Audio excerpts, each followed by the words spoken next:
Vamos a hablar acerca de los derechos humanos. ¿Qué son los derechos humanos? Para eso hay que saber la definición. ¿Qué son los derechos humanos? Comenzamos. La definición. Los derechos humanos son facultades que tiene el ser humano. Es algo que el ser humano puede realizar. Por eso se dice que son facultades. Y que su permanencia y respeto es importante para el desarrollo y el bienestar del hombre. ¿Está bien? No nos olvidemos que estas facultades del hombre son importantes ya que le permiten al ser humano desarrollarse y tener bienestar.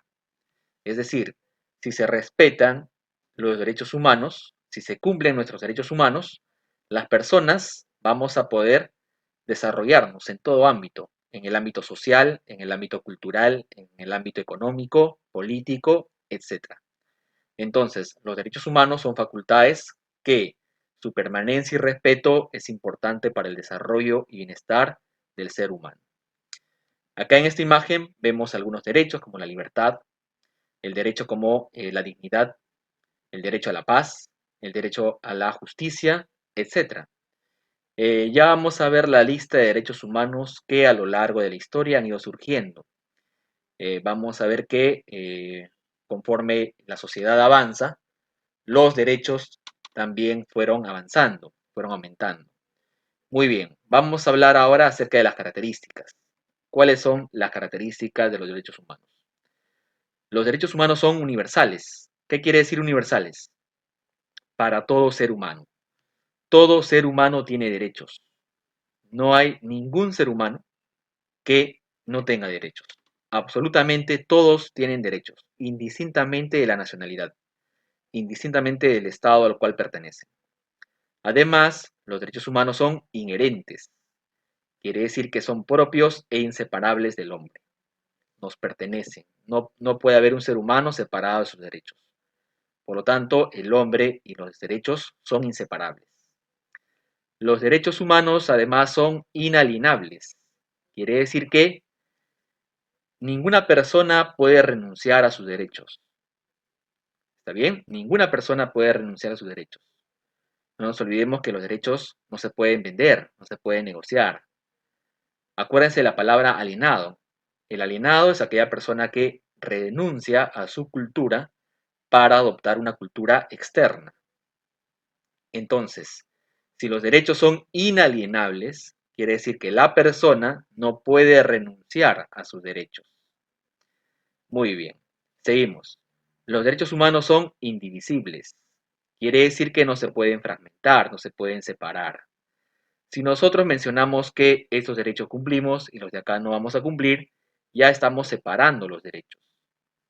Pero la teoría nos dice que los derechos son indivisibles, inseparables. Por lo tanto, no puede haber ningún tipo de separación. Además, los derechos humanos son inviolables. ¿Qué quiere decir esto? Que se tienen que respetar, no se pueden atropellar, no se pueden romper.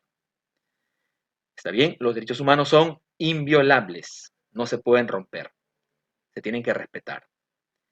Además, los derechos humanos son imprescriptibles, quiere decir que no caducan, tienen un tiempo ilimitado de vida. No es como una ley. Una ley se crea, tiene un tiempo de vigencia y luego se deroga, mientras que los derechos son imprescriptibles. Quiere decir que no, no caducan, no tienen un tiempo limitado, sino su tiempo es ilimitado. Además, los derechos humanos son progresivos. ¿Qué quiere decir progresivos? Que conforme la sociedad avanza, los derechos humanos van aumentando. Entonces, ahí se demuestra su progresividad. Por ejemplo, no siempre nosotros hemos tenido el derecho a las 8 horas de trabajo. El derecho a las 8 horas de trabajo en algún momento de la historia se tuvo que crear. Muy bien. Y actualmente tenemos las 8 horas de trabajo. Entonces, conforme la sociedad avanza, los derechos van aumentando. De igual manera, el derecho a la sindicación, el derecho a la huelga, etcétera.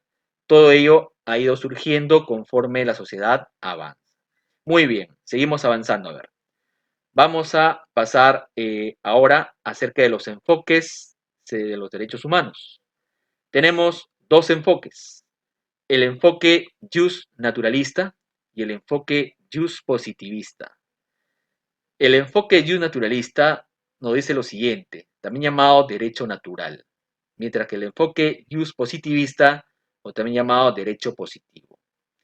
El jus naturalismo nos dice lo siguiente, que los derechos humanos es parte de la naturaleza humana, son universales y anteriores al ordenamiento jurídico.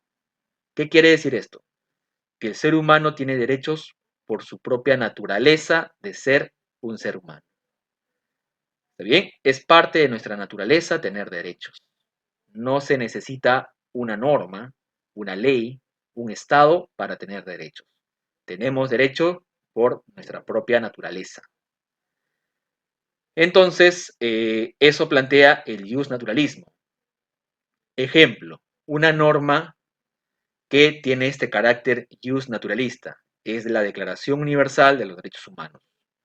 La Declaración Universal de los Derechos Humanos defiende el carácter jus naturalista, ya que menciona que las personas tienen derechos indistintamente al Estado al cual pertenecen.